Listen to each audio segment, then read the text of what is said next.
première propriété, l'écoulement stationnaire ou permanent. En mécanique des fluides, ça veut dire la même chose. Ça veut dire que l'ensemble des champs eulériens, donc la vitesse, la pression, la masse volumique, qui dépendent de m et de t, sont en fait indépendants de t. Donc du coup, ils ne dépendent plus que de grand M. Alors une propriété importante à connaître, c'est que le caractère stationnaire d'un écoulement va dépendre du référentiel. Donc comme c'est le champ des vitesses, un champ des vitesses dépend du référentiel, donc effectivement le fait qu'il dépende du temps ou pas va dépendre du référentiel. Donc petit exemple tout simple, je considère deux canards qui sont donc sur ce schéma. Lorsqu'ils avancent dans l'eau, il se produit un écoulement autour d'eux qui fait un sillage, là ici un peu en forme de V, comme ceci. Et donc dans le référentiel lié à un canard comme à l'autre, s'ils avancent à la même vitesse, on a cet écoulement qui est toujours le même au cours du temps autour d'eux, qui avance en même temps qu'eux, donc dans leur référentiel, c'est toujours le même écoulement autour d'eux, donc écoulement stationnaire. Maintenant, si on prend quelqu'un qui se place sur la rive et qui regarde les canards, à un instant donné, les canards, ils sont à cet endroit-là, donc l'écoulement autour d'eux est comme ceci. Et si je regarde un instant ultérieur, ils ont avancé, donc l'écoulement, la partie où il y a le sillage ici, ne se fait plus au même endroit. Donc si je me place à un endroit donné au cours du temps, je ne vois pas la même chose. Donc l'écoulement n'est pas stationnaire. Alors, ce qui est important de comprendre, c'est que pour un écoulement stationnaire, quand on se place en un point M fixe, donc au cours du temps, la situation n'évolue pas. Il se passe toujours la même chose au point M où je suis. Mais si je change de point M, évidemment, la vitesse n'est pas la même, a priori. Alors, si du coup je m'intéresse à une particule donnée qui se déplace au cours du temps, pour elle, comme elle n'est pas forcément à un même endroit au cours du temps, donc pas au même point M, elle va à des endroits, à des points M différents, et donc sa vitesse à elle va dépendre du temps. Donc un petit exemple ici, supposons qu'à un moment donné, la particule de fluide, elle soit un endroit vers le haut, je vais essayer de mettre une couleur qui se voit, donc elle est par ici. Elle a une vitesse qui est relativement faible et qui est dirigée à peu près dans cette direction-là. Donc, toutes les particules qui sont au cours du temps vont avoir à peu près toujours cette vitesse-là, à cet endroit-là. Mais la particule de fluide, elle, si je la suis au cours de son mouvement, elle va se déplacer et elle va arriver à un moment donné où elle va arriver par là. Sa vitesse, quand elle arrive en M2, n'est pas la même. Elle commence à accélérer un petit peu. Et puis, la direction a changé. Et puis, si je continue, il y a un moment donné où la particule de fluide, elle va être dans la chute d'eau. Donc sa vitesse va devenir très grande quand elle est en M3 ici. Et puis si je continue encore, il y a un moment donné où elle sera arrivée en bas, où là c'est calme et la vitesse est quasiment nulle, en M4 ici. Donc la particule de fluide, lorsque je la suis au cours de son mouvement, sa vitesse dépend du temps simplement parce qu'en fait elle se déplace. Mais si je me place en M1 au cours du temps, je vois toujours la même chose. En M2 au cours du temps, je vois toujours la même chose. Donc l'écoulement est stationnaire, mais pour une particule donnée, la vitesse dépend du temps. Donc, on va s'intéresser à un autre type, une autre propriété qui est celle de l'écoulement incompressible. Alors, on part de la définition. Je considère un fluide en mouvement. Les particules de fluide, donc, on a dit, sont des systèmes qui sont fermés, petit volume d'étau. Et donc, un système fermé conserve sa masse au cours du temps. Donc, si j'appelle dm sa masse, sa masse est toujours la même au cours du temps. Mais le problème, c'est que la particule de fluide peut avoir son volume varié. Elle garde la même masse parce qu'il y a autant de molécules dedans, donc c'est la même masse, mais en revanche, elle peut éventuellement avoir un volume qui varie. Et du coup, si le volume varie, comme la masse volumique, c'est la masse divisée par le volume, du coup, la masse volumique va varier. Et si on calcule, si on s'intéresse, comme tout pour tous les champs eulériens, à la masse volumique au point M à l'instant T, c'est la masse volumique de la particule qui passe juste en M à l'instant T. Donc c'est ce fameux dm sur dt.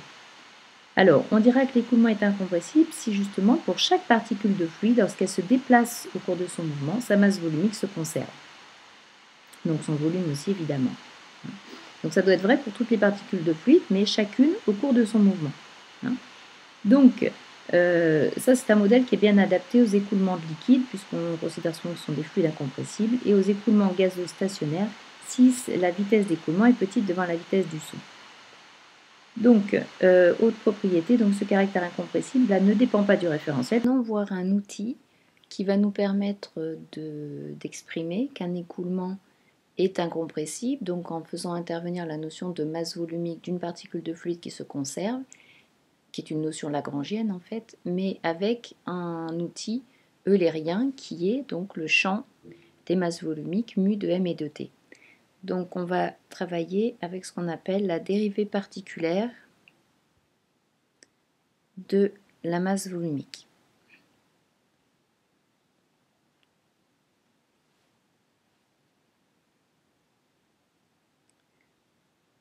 Donc on va considérer une particule de fluide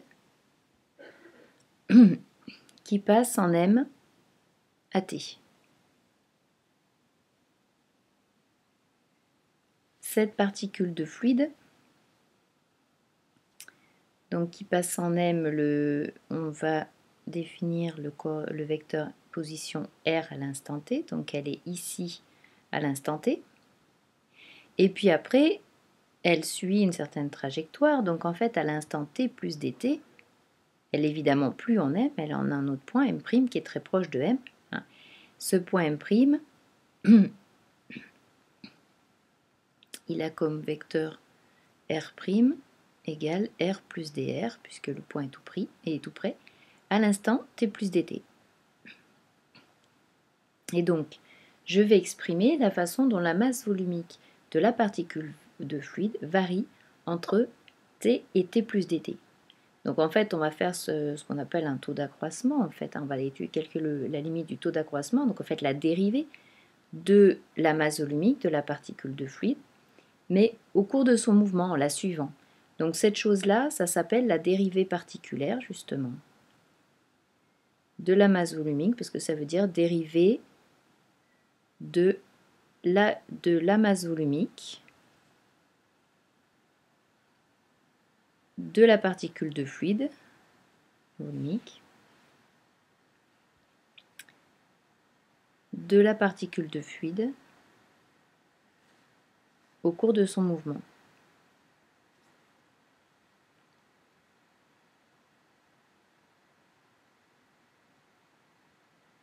D'où le nom des particulières. Donc en fait, c'est une limite d'un taux d'accroissement. Donc ça va s'écrire tout simplement. Alors on note avec un grand D. C'est la notation usuelle. Grand D mu sur grand dt, ça va donc être la limite quand dt tend vers 0. De mu de r plus dr et t plus dt.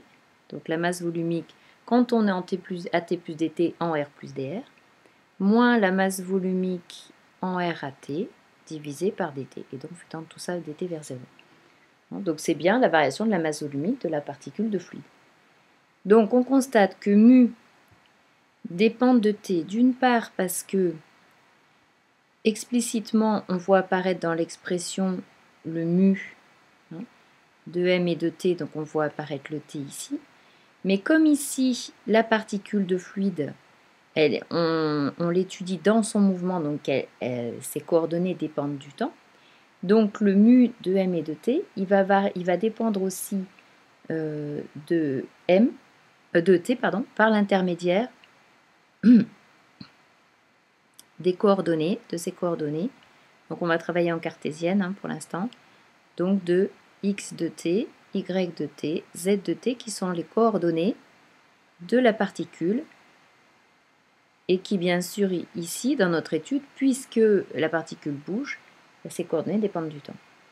Alors, le vecteur dr, donc si on réécrit notre dérivée particulière, elle va s'écrire donc limite quand dt tend vers 0, de mu, alors en cartésienne, r plus dr, c'est x plus dy, y plus dy, z plus dz, et donc n'oublions pas le t plus dt, moins mu de la même chose mais sans les d, c'est-à-dire x, y, z, t, divisé par dt.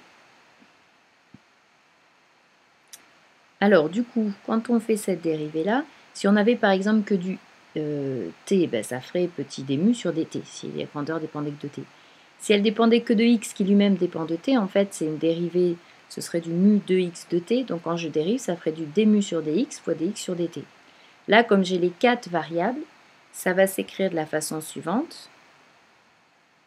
Donc la limite de la variation, c'est une dérivée à chaque fois. Mais donc, c'est des dérivées composées. Donc, par exemple, si mu est considéré comme une fonction de x qui elle-même est une fonction de t, ça va faire d mu sur dx, alors une dérivée ronde puisque mu dépend de plusieurs variables, fois dx sur dt. Après, comme mu dépend de y, ça va faire d mu sur dy sur dt, puisque mu est une fonction de y qui lui-même est une fonction du temps. Pareil pour z. Et donc, plus d mu sur dt, là c'est la dérivée directement puisque ça dépend aussi explicitement du temps. Alors si on exprime la vitesse de m et de t, qui est la vitesse de la particule qui justement est en m à t, donc c'est celle qu'on est en train d'étudier, elle va s'écrire Vx ux plus Vy uy plus Vz uz. Avec bien sûr Vx qui vaut dx sur dt, puisque là les coordonnées de la particule dépendent du temps, Vy égale dy sur dt, et Vz égale dz sur dt.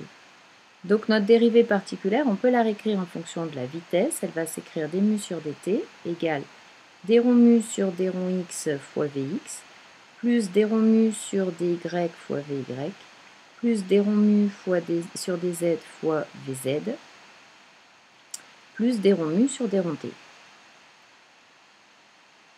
Alors, on se rend compte du coup qu'on a deux vecteurs. Il y a le vecteur v, donc, dont on a dit coordonnées vx, vy, vz. Et il y a un vecteur qui aurait comme composante d mu sur dx, d mu sur dy et d mu sur dz. Alors, ce vecteur qui a ces composantes-là dans les coordonnées cartésiennes, on le connaît, c'est le vecteur gradient. Donc, ce serait gradient de mu. Et du coup, on voit qu'ici, on a d mu sur dx fois vx, plus d mu sur dy fois vy, plus d mu sur dz fois vz. C'est en fait le produit scalaire des deux vecteurs, c'est-à-dire de v et de gradient mu. Donc d mu sur dt, ça va se réécrire v scalaire gradient mu. Donc, et puis plus, on n'oublie pas le d rond mu sur d rond t. Donc voilà l'expression de la dérivée particulière. Donc démonstration à savoir-faire, si on lit dans le programme. Et il faut connaître l'expression du résultat pour pouvoir l'utiliser. Donc on voit que dans cette dérivée, il y a deux parties. Donc, deux parties. Il y a le d rond mu sur d rond t qui est lié à l'influence explicite en temps, qui sera nul en régime stationnaire, par exemple. Et on appelle ça donc la dérivée locale. Et puis donc on a un deuxième terme, qui est le terme en v scalaire gradient mu, qui lui vient du fait, on l'a dit, que la particule se déplace, donc l'influence du déplacement de la particule.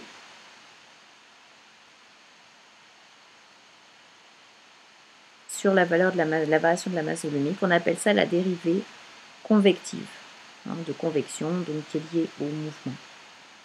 Donc ce sera non nul si évidemment mu, gradient de mu sera non nul, c'est-à-dire si mu n'est pas uniforme. Voilà, donc cette notion de dérivée particulière qui permet de calculer en fait la variation d'une masse volumique d'une particule de fluide, dans une notion lagrangienne, avec l'expression du champ eulérien mu de m et de t. Alors donc justement, on fait l'application pour l'utilisation pour un écoulement incompressible.